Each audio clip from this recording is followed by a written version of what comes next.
أسمعيني يا أخي صرخة النفس الأبية، أسمعيني العز شدوى يطرب النفس الشجية، أسمعيني يا أخي صرخة النفس الأبية، أسمعيني العز شدوى يطرب النفس الشجية। হে বোন, তোমার কল্যাণকামিতায় আজ তোমার উদ্দেশ্যে কিছু কথা বলবো। বোন, কিভাবে তুমি তাকে বন্ধু বলছো যে তোমার ক্ষতি সাধনের চিন্তা করছে? কিভাবে তুমি তাকে প্রিয় মানুষ ভাবছো যে তোমার সম্ভ্রম হরণের জন্যই তোমার পিছু নিয়েছে?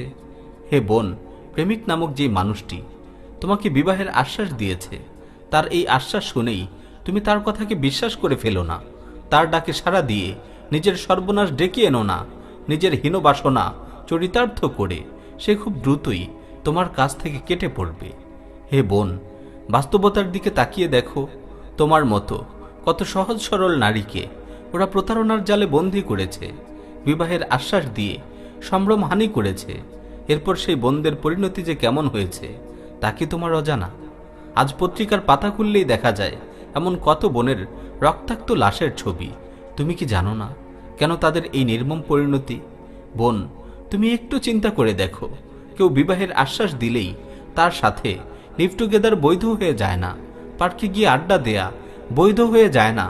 গল্প গুজব করা জায়েজ হয়ে যায় না। মোবাইলে কথা বলা কিংবা নেটে চ্যাট করা জায়েজ হয়ে যায় না। দেখো বোন, আজ কত বোনই নিজের মহামূল্যবান সম্পদ চরিত্রের ব্যাপারে বেখবর হয়ে পড়েছে। বয়ফ্রেন্ড আর প্রেমিক নামক সর্বনাশা ফাঁদে পা ফেলেছে। তাদের কামনা বাসনা পূরণের জন্য নিজেকে উন্মুক্ত করে দিচ্ছে। অথচ শপিং কিংবা লেনদেনের সময় সেসব বোনের কাছ থেকে কেউ যদি কৌশলে 5 টাকাও বেশি নিয়ে যেতে চায়, তখন তো তারা নির্বুদ্ধিতার পরিচয় দেয় না, ভালোভাবেই হিসাব করে থাকে। তাহলে নিজের মূল্যবান সম্ভ্রমের ব্যাপারে কেন তারা এতটা উদাসীনতার পরিচয় দিচ্ছে? কেন তারা অপরের অসৎ কামনার কাছে সহজেই পরাজিত হচ্ছে?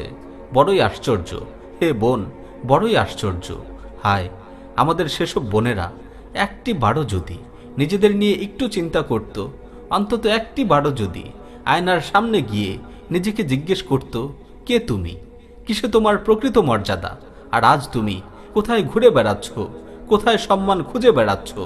হে বোন, মনে রেখো, একদিন কোনো এক পুরুষের কাছে স্ত্রীর পরিচয় দিতে হবে, আপন সন্তানদের সামনে মায়ের পরিচয় দিতে হবে।